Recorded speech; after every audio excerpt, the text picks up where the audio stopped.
Hey girl, let's talk crime. I want to say thank you to Bria Dean for requesting this next case. These people may look familiar to you, Tonie Wells and Barry Wells. In 2017, a photo that was posted where Barry had gotten a photo of Tonie's face on his back went viral, and a lot of people on social media were under the assumption that their marriage was full of bliss.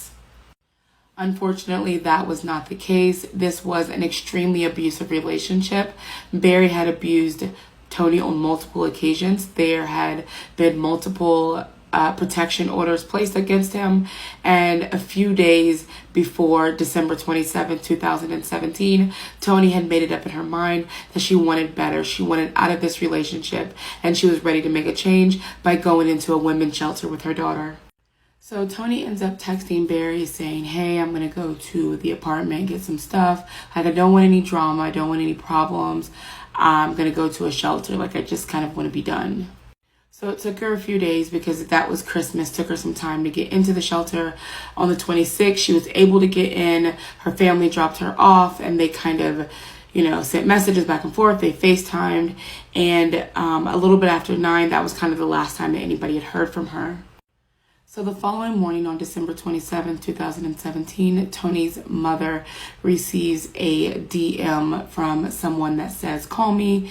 And when she does, this person says, Tonie's done.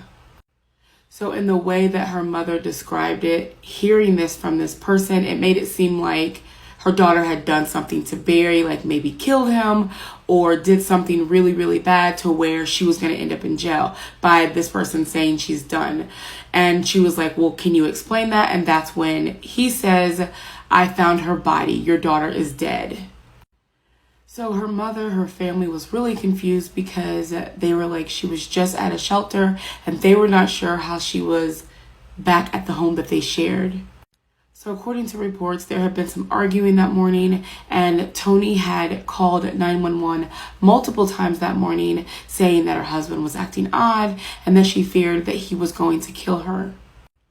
A neighbor ended up calling about a half an hour after Tonie called, saying that she heard Tonie screaming, saying, he's going to kill me. And that's when 2 officers drove to the home to investigate the incident, the call, the disturbing call. However, they never got out of the car to investigate because apparently it was too cold. Tonie Wells was found strangled at the bottom of the stairs after a neighbor heard her daughter crying and called 911. The 2 officers were put on probation for 30 days, and 3 years later, they are back on the job.